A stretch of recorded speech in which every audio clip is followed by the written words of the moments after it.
तो दोस्तों शुरू करते हैं आज की इन्फॉर्म न्यूज। और जो सबसे बड़ी खबर और सबसे मसालेदार खबर जो आ रही है वो है हमारी बुलेट ट्रेन प्रोजेक्ट से रिलेटेड, जहां पर जापान हमें अब E5 शिनकानसेन नहीं देगा बल्कि अल्फा एक्स या E10 शिनकानसेन मॉडल्स देने वाला है। तो दोस्तों यहाँ पर आप लोगों को पता ही होगा कि इंडिया के अंदर शिनकानसेन आएगी नहीं आएगी, जापान से हमारे झगड़े हो गए हैं, कई खबर चल रही थी, मैंने भी वीडियोस बनाई थी। तो अब थोड़ी क्लैरिटी मिली है यहाँ पर, जहाँ पे ये पता चला है कि इनिशियली भारत जो है वो अपने रेक्स तो डेवलप करेगा जो कि टेस्टिंग के तौर पे यूज किए जाएंगे, लेकिन जो मेन बुलेट ट्रेन लाइन है मुंबई अहमदाबाद की, उसके ऊपर हमें E5 शिनकानसेन चलती हुई नजर आएगी जो कि 320 किलोमीटर पर आवर के टॉप स्पीड से चलेगी। लेकिन इसके बाद में अराउंड 2029-30 तक हमें E10 शिनकानसेन भारत में आते हुए नजर आएंगे। अब ये अनोखी बात इसलिए है क्योंकि ये पहली मॉडल होगी किसी जापानीज बुलेट ट्रेन की जो जापान के साथ साथ एक और दूसरे देश में साइमल्टेनियसली लॉन्च की जाएगी। अग्रीमेंट इसके ऊपर हो गया है और ये जो मच इंप्रूव्ड वर्जन होगा वो 400 किलोमीटर पर आवर की टॉप स्पीड पे जा सकेगा। और currently east Japan railway company के द्वारा इसको जो है ट्रायल बेसिस पे चलाया जा रहा है कुछ रूट्स के ऊपर। तो यहाँ पर अहमदाबाद मुंबई के बीच का जो सफर है ये 2 घंटे से भी नीचे आ सकता है। वैसे दोस्तों ये जरूरी इसलिए भी है समझना क्योंकि जो रूट हमने बनाया है, जो सिविल कंस्ट्रक्शन हुआ है, वो जापान के स्टैंड पे हमने बनाया है। जापान ने भी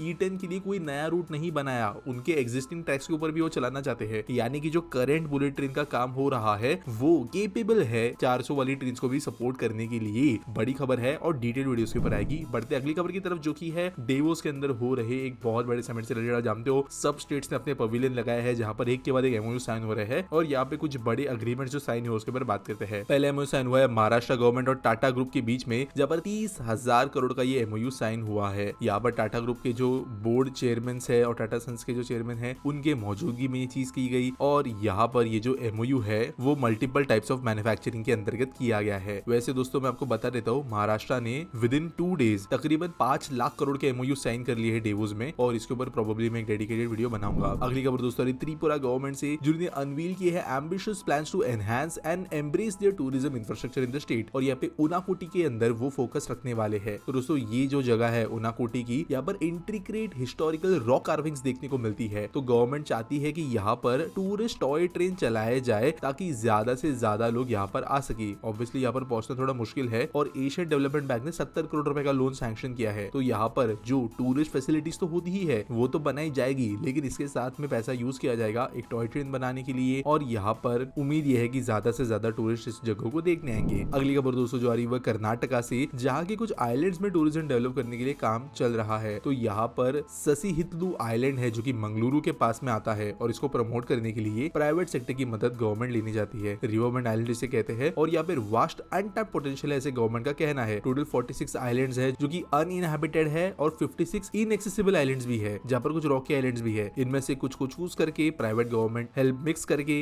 यहाँ पे डेवलपमेंट वो करना चाहता है ताकि टूरिस्ट आ सके। अगली एक बड़ी इंपॉर्टेंट खबर आ रही है धारावी रिडेवलपमेंट प्रोजेक्ट से रिलेटेड, जहाँ पर बहुत जल्द एक्चुअल कंस्ट्रक्शन पे काम शुरू होगा। वैसे कुछ जगह पे ट्रांजिट कैंप्स के ऊपर काम शुरू हुआ था, लेकिन फाइनली कमेंसमेंट सर्टिफिकेट मिल गया है धारावी रिडेवलपमेंट प्रोजेक्ट को एक 6.4 एकड़ की रेलवे लैंड पार्सल पे रिहैबिलिटेशन बिल्डिंग बनाने के लिए। और यहाँ पे सीसी जो है वो भी मिल गया है। इसकी वजह से होगा ये कि अराउंड 10,000 एलिजिबल लोगों के लिए वो घर बनाना शुरू कर सकेंगे। आपको बता देता हूँ धारावी के अंदर जो है ट्रांजिट कैंप्स का कंसेप्ट बहुत छोटी स्केल पर है। जनरली लोगों को जो है अपने घर के पास में ही जो है जमीन पे बिल्डिंग बनाकर उनको शिफ्ट कर दिया जाएगा, जिसके बाद में उनके ओरिजिनल घर को तोड़ा जाएगा। तो कई बार भी कुछ समय के लिए रेंट पे आपको जाना है वाला कॉन्सेप्ट इस्तेमाल नहीं किया जाएगा ताकि लोगों का ट्रस्ट ज्यादा से ज्यादा रहे। तो ये पहला पार्सल है जो कि धारावी में नहीं था, रेलवे का था, जिसको लेकर अभी यहाँ पे काम शुरू हो जाएगा, जिसके बाद में 10,000 लोगों को शिफ्ट करते हुए पहले फेज में धारावी के स्लम्स को तोड़ने का भी काम शुरू हो सकेगा। अगली खबर दोस्तों जो आ रही है वो है सेंट्रल गवर्नमेंट के द्वारा लॉन्च एक क्रिटिकल मिनरल मिशन से रिलेटेड, जहाँ पे माइनिंग सेक्टर गवर्नमेंट काफी ज्यादा फोकस करके डोमेस्टिक प्रोडक्शन पे बढ़ाना चाहती है और ऑफशोर माइनिंग ऑक्शंस भी करना चाहती है। ये काम मेनली ओडिशा के अंदर होने वाला है और साथ साथ तेलंगाना जैसे कुछ स्टेट्स के अंदर भी यहाँ पे इंटरेस्ट देखा गया है। यहाँ पर जो अभी बजट अनाउंस होगा उसमें तो क्या क्या चीजें होगी उसके बारे में तो बात होगी, लेकिन ये दिख रहा है कि हमारे देश के अंदर इंपोर्ट को कम करने, डिपेंडेंस को कम करने और ऑफशोर माइनिंग को एनकरेज करने के लिए एक्टिविटीज शुरू होने वाली है। अगली खबर दोस्तों डिक्सॉन टेक्नोलॉजी से, जो कि एक्टिव डिस्कशंस कर रहे हैं ग्लोबल टेक्नोलॉजी कंपनीज के साथ एक डिस्प्ले फैब्रिकेशन फैसिलिटी या फैब बनाने के लिए, जो कि $3 बिलियन की कीमत से बनाई जाएगी। करेंटली सैमसंग के एक डिस्प्ले यूनिट भारत में है, लेकिन डिस्प्ले मेजरली अभी भी चाइना से ही आते हैं कई कंपनीज के लिए। यहाँ पर डिक्सॉन इलेक्ट्रॉनिक्स के अंदर काफी अच्छा काम कर रही है और ये एक ओडीएम बनना चाहते हैं, ओरिजिनल डिजाइन मैन्युफैक्चरर, कई सारे स्क्रीन के लिए। यहाँ पर हमें स्मार्टफोन स्क्रीन के साथ साथ लैपटॉप स्क्रीन वगैरह की बात कर रहा हूँ, IT हार्डवेयर में screen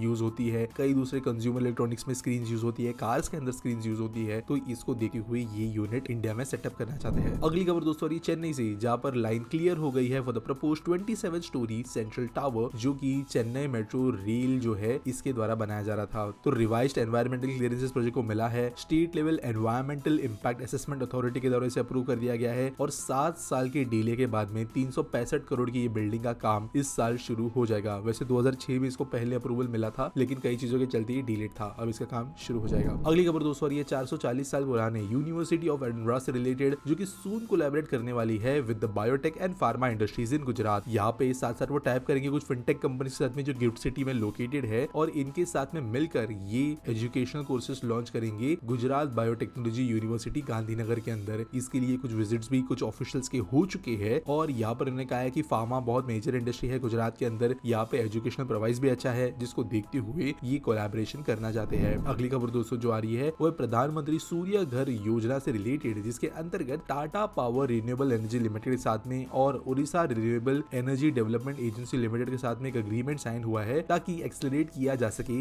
rooftop solar adoption programme, और जो रेसिडेंशियल कस्टमर्स है स्टेट के अंदर उनको मिल सके। तो बेसिकली अगर आप ये प्रोग्राम देखो तो ये है कि लोगों के घरों के ऊपर जो रूफ अवेलेबल है वहाँ पे सरकार सब्सिडाइज्ड रेट पे या कई केसेस में फ्री में सोलर पैनल का पूरा सेटअप करके देगी, जो कि ग्रिड में बिजली भी बेचेगा। तो आप अपना बिजली बिल तो कम कर ही सकते हो, लेकिन अगर एक्स्ट्रा बिजली प्रोड्यूस करते हो तो सरकार को बेच भी सकते हो। तो इसके ऊपर काम शुरू किया जाने वाला है। अगली खबर दोस्तों आ रही है हिस्टोरिक एक MOU के साइनिंग से रिलेटेड, जो कि है महाराष्ट्र ने साइन किया हुआ, और कंपनी यहाँ पर है GSW ग्रुप। 3 लाख करोड़ का ये सिंगल MOU है, जिसके अंतर्गत गैनवेल स्टील बनाना, कई सारे दूसरे स्टील प्रोडक्ट बनाने का काम GSW भारत में महाराष्ट्र में करेगी। यहाँ पर मेनली गढ़चिरौली रीजन के अंदर ये सारे इन्वेस्टमेंट्स जाने वाले हैं। आज के आस्क पीटी सॉल्व के बारे में बात करें तो सोहम मोरे पूछते हैं, इंडिया की न्यूक्लियर टेक्नोलॉजी इतनी पुअर क्यों है? देखो यार, न्यूक्लियर टेक्नोलॉजी की बात ये है ना कि इसको जो आप बिंदास एकदम खुल्लम खुल्ला डेवलप कर नहीं सकते जब तक कि बहुत पावरफुल कंट्री ना हो। जब देश डेवलपिंग था, कोई देश अगर पुअर है, इन्फ्लुएंस के अंदर है किसी बड़े देश की, तो न्यूक्लियर बहुत सेंसिटिव टॉपिक बन जाता है। कई सारे पार्ट्स हो गए, फ्यूल हो गया, डिजाइन हो गए, सेफ्टी रिलेटेड इश्यूज हो गए, ये सब चीजें ग्लोबल कोऑर्डिनेशन के बिना नहीं हो सकती। भारत की जो न्यूक्लियर टेक्नोलॉजी है, इसके अंदर रशिया ने बहुत बड़े लेवल पे हेल्प किया है, लेकिन जब कई इश्यूज भी आए थे उस समय पर भारत को चाहे वो नए पार्ट्स मिलने हो, नए तरीके के रिएक्टर्स के डिजाइन्स मिलने हो, इन चीजों के ऊपर दिक्कत हुई है। न्यूक्लियर ट्रीटीज इसके लिए भी जरूरी होती है। रिसेंटली फ्रांस ने ये कहा था कि उनके जो मॉडर्न न्यूक्लियर पावर प्लांट्स है, उनके डिजाइन वगैरह भारत के साथ में शेयर करने के लिए रेडी है। बहुत रिसेंटली कुछ कानून चेंज हुए हो, जिसकी वजह से L&T जैसी कंपनीज और कुछ और कंपनीज है भारत में, जो न्यूक्लियर पावर प्लांट्स के अंदर लगने वाले बड़े बड़े कंपोनेंट्स को भारत में बनाना शुरू कर रहे हैं। इसके पहले वो सब रशिया और दूसरे देशों से आता था, और ऑब्वियसली न्यूक्लियर होने की वजह से बाकी देश जो है वो बहुत ध्यान से इन डील्स को देखते थे कि कोई गड़बड़ ना चल रही हो। तो न्यूक्लियर टेक्नोलॉजी का इसलिए जो ग्रोथ है वो जब तक कोई देश पुअर होता है तब तक काफी स्लो होता है, लेकिन ऑब्वियसली जब देश थोड़ा सेल्फ सफिशिएंट बन जाता है, ग्लोबल स्टेज पे पावर प्रोजेक्शन शुरू कर देता है कि वो देश भी इंपॉर्टेंट है, उसकी बात मानना इंपॉर्टेंट है बाकी लोगों के लिए, तो यहाँ पर न्यूक्लियर का एक्सेलरेशन शुरू होता है, जो अभी इनिशियल स्टेजेस में है भारत में, लेकिन फ्यूचर में इसका ग्रोथ बहुत ज्यादा होगा और हमारे देश का एजेंडा में वो चीजें लिखी हुई है। अब तक स्लो था, लेकिन फ्यूचर में काफी तेज इसमें आने वाले हैं। उम्मीद करता हूं आपको सवाल का जवाब मिल गया होगा। आपके पास कोई सवाल है आप कमेंट सेक्शन में मुझे पूछ सकते हो। मिलेंगे अगले वीडियो में।